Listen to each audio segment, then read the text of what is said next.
Hey guys, what is up? I hope everybody has been having an awesome day. And yes, you read that thumbnail right.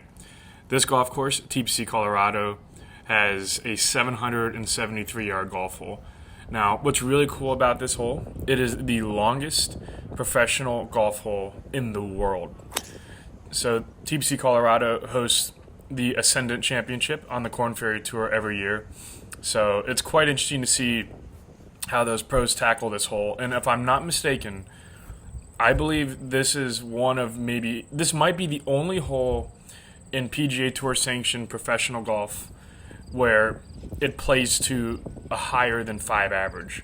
So as you guys maybe would assume, most par 5s, almost all of them, play to like a 4.6, 4.7, 4.8 average.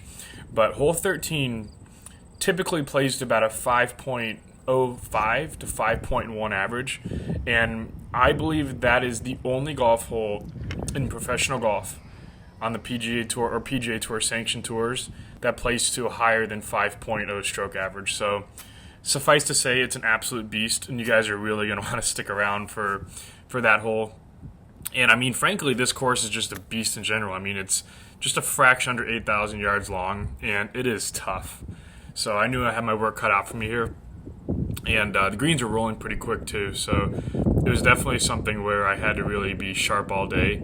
And yeah, I did pretty well to get myself to this point here, and made a great putt, and was able to roll in my birdie and get this round off to a great start. And also, something I was thinking about is I had kind of an idea for a series where I go around maybe playing college golfers. I think that'd be really fun. And the reason I kind of thought of that, so Colorado State University actually practices here from time to time, and I actually got to talk to some of the guys while they were there because they happened to be on a practice, and it's pretty cool to get to chat with them. So I think that might be a cool little video idea. But yeah, guys, if you guys can get this video to 1,500 likes, that would be amazing. I really do appreciate all of you guys supporting me and, keeping this YouTube channel building more and more. But let me know if that's a video idea you guys would like to see, because I actually just finished filming a match with Evan Thompson a couple days ago. That kid's an absolute monster. He qualified for the USAM, and I believe after like the first 25 holes or so of stroke play qualifying to get to the match play, he was like top 20. So I mean, that's pretty crazy. So stay tuned for that match as well, and I definitely want to play more matches like that in the future. I think it really gives me something to train for. But we're on to the second hole here. Hit a pretty good shot, landed right by the right by the hole, and just bounded down into that little ditch. That putt was a lot tougher than that camera angle made it look. Almost felt like I was like at the bottom of a wave pool. But I have about 3.5, 4 feet left here to try to clean up my par. That just didn't break. And these greens were really tough, and I felt like I was playing defense on them a lot just because they were so freaking fast. So gave it back pretty quick, so even through 2. On to the third hole, 395 yards, and it was about a 360-yard cover over that water. And given the elevation, we were at about 6,500 feet of elevation. It honestly just made sense to just rip at the driver and take the water out of play entirely instead of mess with trying to hit a layup and avoid those bunkers on the right. So I let it rip at the driver here. Pulled it a bit left, but fortunately I hit it pretty hard, so cleared the water. Wasn't ever in a ton of danger. Also, I started teeing my golf ball down a ton, and I'm putting it further back in my stance. And it has made such a huge difference with my ability to hit the driver, with a good flight. And I'm not hitting any more of those high toe shots where the ball just knuckles and snap hooks. So I feel like I'm playing a lot more offense off the tee, and I feel a lot more confident with the driver in my hands, which has been huge. Now, this was a completely impossible shot. I had zero chance to stop this thing close. From this angle, it looks like maybe there's something I can do with it, but I can promise you guys, I had to carry it like 30 or 40 yards, and I did not have a lie that would allow me to stop the ball. And I hit a perfect shot, about as good as I could, and there was just no stopping this golf ball. So can't be upset at all with what I left myself here. I have about 20 feet coming back up the hill to try to make a 3, and just goes to show, maybe if the pin is on that left side, it might be best after all to just hit it into the fairway and leave yourself a wedge in.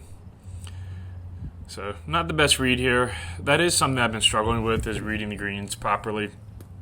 It can definitely be tough when you're playing a golf course for the first time. And honestly, I did play this course for my YouTube channel way back in the day.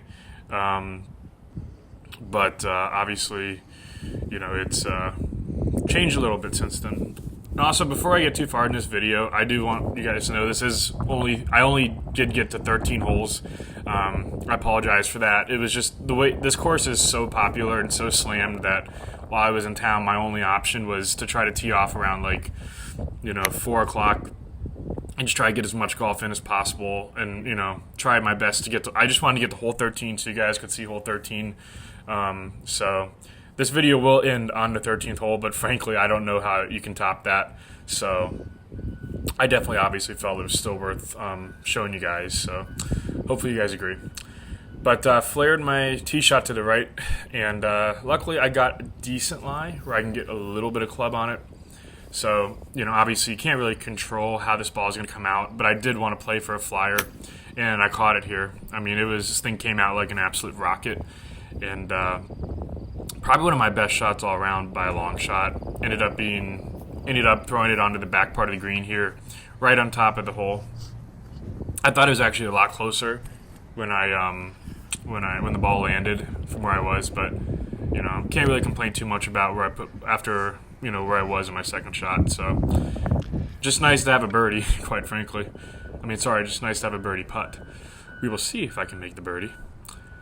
But about 30 or so feet here, coming back down a hill, very slippery putt, and a kind of a weird little break too. You guys will see this kind of breaks and then comes back at the last second, but that was a really, really good putt, and it is always nice to see those putts going in. It almost seems like when you start seeing those putts going in, it seems like it just induces like a very significant sense of calm and serenity into your mind, and it just makes it so easy to just kind of start rattling off a lot of good holes.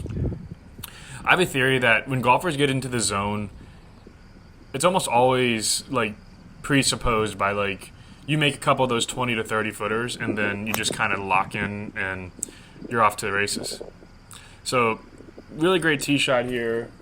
Probably one of my best all day. Just absolutely ripped this thing up the left side of the fairway. Really, I remember this just felt particularly good when I hit it. It was the exact swing I was trying to make. And that slight tweak of pushing the ball back in my stance a little bit has really helped me out a ton. Because I noticed over the last few weeks before I filmed this, I was starting to pull a lot of shots. So that's a good little pro tip for you guys. If you're pulling a lot of shots, a quick fix is just to move the ball further back in your stance. And if you're pushing shots, vice versa. Because really all it is, the golf swing is an arc. And if you're starting the ball to the right, that means that the arc hasn't fully closed. So, if you make that adjustment where you're giving yourself a little more time for that club to square up, it could really change your start direction. So it's just if you are struggling with start direction and that's giving you inconsistency, the great news with that is, for the most part, you can literally fix it in one swing by adjusting your stance. So that was probably that might be my best shot of the day so far. And landed short of the green and just bounded up. And then this was definitely one of my most painful misses of the trip. It is never a good feeling to two-putt from that short, even if it is for birdie. So left one on the table there, unfortunately. And on to the next hole, 370 yards, par 4. Short little one here, a bit downhill. This was maybe reachable with my 1 iron, but I would have to hit it pretty hard.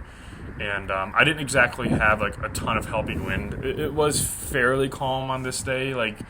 There was maybe 5 to 7 miles an hour of wind at most. So I know it blows out here pretty consistently, 10 to 15 plus. So I definitely caught a pretty easy day, which was obviously great for filming.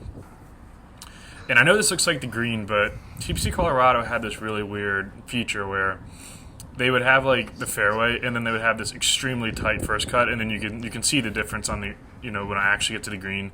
This made it really tough though, and I don't know if this is intentional, but it pretty much made you have to have a perfect low point, because if you're a little behind the ball or on top of the ball, it's not going to be solid contact. So it made the shots around the green really tough. And if I had to play this hole over again, I hit that tee shot about as good as I could. And if I had to play this hole over again, I would probably lay back so I could hit from the higher fairway grass, so I have a little more forgiveness with my low point. So just goes to show there's a lot more strategy off the tee than you might think. So honestly, can't be super upset with that chip shot. I was just glad I didn't lay the sod over it, and just not a good putt here. I had the read. I just kind of pulled it a little bit, and it's weird. I sometimes feel like when I know I have the right read, it's tougher for me to make a good stroke, because I feel like, all right, I got the read. I have no excuse to miss this putt. It's all about if I can, roll it properly. So it's sometimes nice when you don't have like a perfect read on the putt, because you almost feel like you have nothing to lose. You might as well just roll it and see what happens. But playing really nicely right now, to be honest, and it's really been nice. It's been fun to see, and I've really I've been working my butt off, to be blunt about it. The Creator Classic tournament's coming up next year, and I told you guys in an earlier video I have every intention of playing in them. So I would love to see how well I can do, but I feel very good about my game right now, and I feel like things are coming together pretty nicely. So yeah, and just so you guys know, I chunked the absolute crap out of that tee shot. That's why it went so short. And I was into the wind here. This was a very awkward little shot, because I really felt like I needed to take a ton off of this 9-iron, but that wind was so strong, it actually would have been perfect if I just hit a stock 9-iron. It was right at the pin, the exact line I wanted, but you guys will see here in a minute, it was significantly short. And on that, it looked so weird from where I was standing, because there's a downhill blind shot. So it looked like the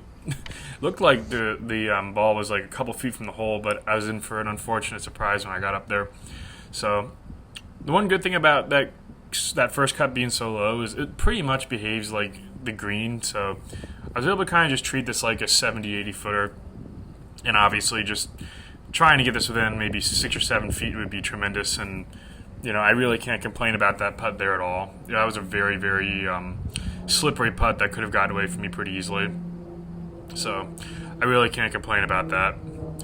As you guys can see, just if you look at that little mound there, it is just so front to back. So it was a really peculiar little golf hole. You got to be probably very easy for it to get away from you. So clean that up for a par, and I will take that all day long. That was definitely not an easy hole, especially with that headwind. But in my opinion, this is the hardest hole in the golf course. This hole, I played this golf course in 2020. And this is the one hole I remembered very, very well, because it was just so intimidating. I mean, you got a 200-yard shot, and there's a reservoir in the background, so the wind's going to be funneling through that little gap there in those trees. So this will almost exclusively play into a headwind. And, I mean, you guys will see when we get up there. You got about maybe a 35 to 40-foot wide green. And if you miss on either side, it's going into the crap unless you land extremely soft. And it's just a very intimidating hole. So you guys can see, I forget the name of the reservoir there, but it's a nice looking little lake. And you guys can see just how insanely tight this green is. You can see how it falls off on both sides. So that was definitely something that it's very intimidating. And if I had to play this hole 4 times in a row for a tournament, I mean, I would probably have to start my hair loss prevention treatment a year or 2 earlier, because it is a very, very intimidating shot. But fortunately, I was able to hit a pretty good shot off the tee and get myself look at birdie. And you guys can just see how fast this green is, and it's not just how tight the actual tee shot is. It's also, this green is lightning quick, and there's not a lot of room for error. So I got about 4 or 5 feet left here, back up the hill. Again, not a really tough putt. You just got to kind of make a good stroke. And right in there, so I will take that 3 any day of the week. And on to the 9th hole, 468 yards, par 4, doglegging to the right. Kind of a weird little hole, because it looks like you can really bite off a lot of this hole, but it falls off so much on the right that your carry to get back to the fairway exponentially increases as you go more and more to the right. So I'm trying to hit a 1-iron here and started at the sand trap on the left and slide it a bit to the right. But unfortunately, I caught one of those high toe shots, and I hate those shots because you lose like 30 to 40 yards. So like I would have, had I had 30 or 40 more yards, I would have carried that sand trap, and I would have had a very easy second shot, relatively speaking. So that's one of the things I got to work on. I keep doing that, where I keep delivering the club a little bit low, and obviously it's because, I'm used to hitting up on the ball, so now that I'm hitting down on it a little more, it causes my low point to get a little deeper at impact, which causes obviously the high toe hit. So that is something I have to work on a little bit because it has been an issue for me. But I hit an incredible shot out of the high stuff, and obviously just thankful to have a putt for birdie. I don't even care where it is on the green. So have about 40 or 50 feet here. And again, from this distance, all you're trying to do is two putt. And I think this is one of those where it was fairly flat, but it was hard to be confident in that because I just really didn't have a great feel for these greens, if I'm being honest. So let it roll.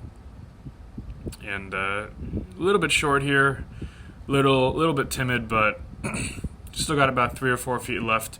And again, I'm going to let the camera roll here because I want you guys to see like my full process over these putts.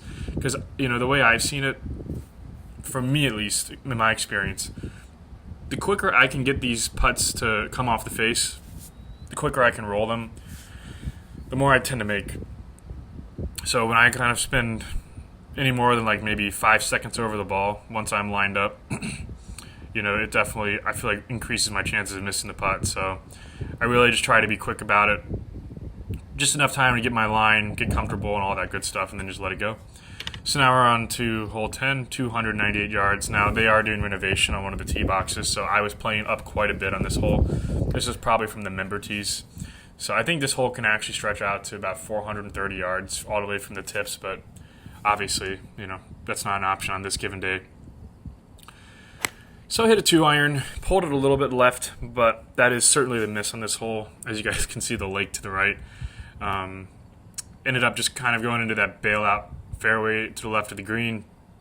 Not a bad miss at all. You guys will see just got to have a little deft pitch shot. Unfortunately, I did stay away from that super tight first cut around the green, which definitely makes this an easier shot. Here's a cool little angle here. Again, I'm going to try to have a low finish here, and I need to hit a bit of a spinner to get this to stop. So I'm going to finish low and rotate.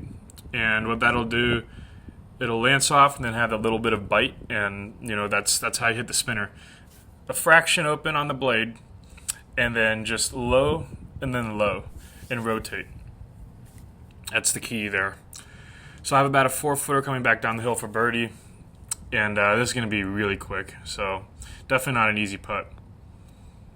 And honestly, just overthought this one. I think I just looked at this a little bit too long and manufactured a break in my mind that wasn't there. So a bit of a disappointing par here.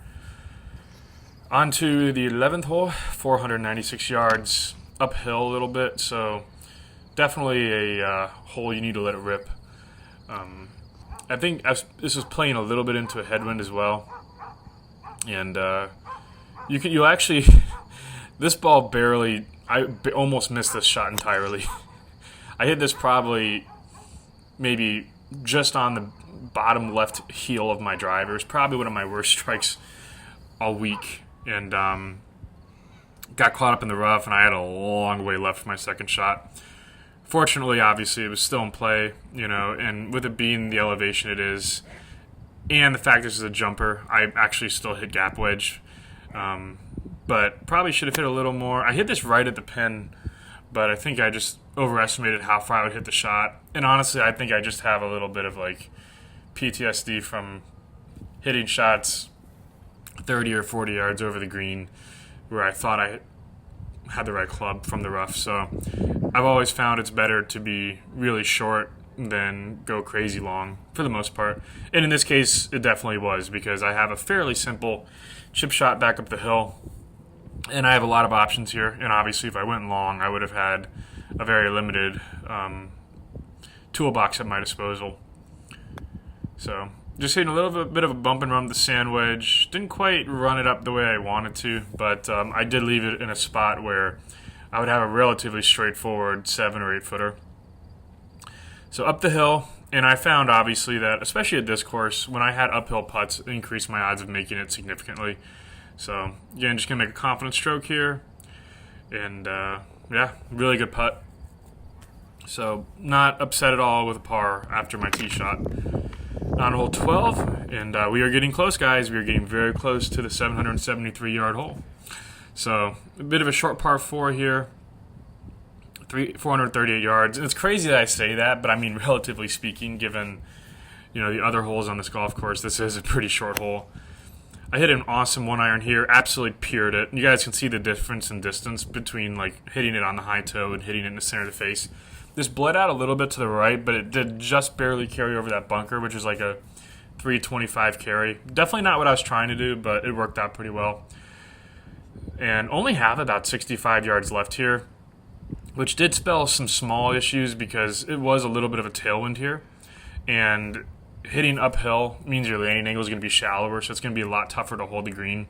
So I really had to try to redouble my efforts to keep my swing compressed and tight and not go too long here. And I thought I did a good job of it. And honestly, I hit it. I felt like a really good shot, but the thing just bounded and just barely went off the back. But I mean, it was not far off at all. As you guys can see, it's still only like probably 15 feet away. So as you guys can probably tell, this is a very, very delicate shot that you can easily just hit like a foot. But hit a great chip here, and obviously I'm more than happy with that result. And to be walking away with another par. So clean that one up. And here we go, going into hole 13. Now, unfortunately, I had a freaking headwind on this hole, which sucked. It's probably into me about 5 to 7 miles an hour, so that definitely played a factor. But I mean, this hole is just an absolute monster, and it every time I come back to this course, it's longer than I remember, and it doglegs to the left, and there's a pretty big creek on the left as well. I pulled this one off the tee, but fortunately it cut back, but it was definitely dangerously close to that creek. And I'm kind of just looking for a bounce, and I do see one. So it's in that grass, and I do believe this is fescue when the pros are here, so keep that in mind. But you guys can see how that creek really runs up the entire hole. And had 331, again, into the wind. But a bit of a flyer lie, so I just ripped my 2-iron as hard as I could. And 1-iron is not an option out of that rough. It's too low lofted for me to risk it. And I just carried that bunker you guys can see out there, and it bounded forward pretty good. Guys, I still had like probably 30 or 40 yards left, and I hit two of those shots really hard. So I have a pretty tough little pitch shot here. But again, just got to try to stay low, rotate, and hit a great shot here. A little bit to the right, but I'm not going to get nitpicky about that because I was able to spin it. And I have about 8 feet left here to try to make what would be an amazing 4 and finish off the round, because you guys can see how it's starting to get pretty dark. So going to make a roll here, and it goes right on in. So that'll do it for this video. I hope you guys enjoyed it. Really glad I got to get this round in, even though we ran out of daylight. But yeah, if you guys enjoyed this video, please be sure to click the like button, subscribe if you haven't already, and I will talk to you guys next time.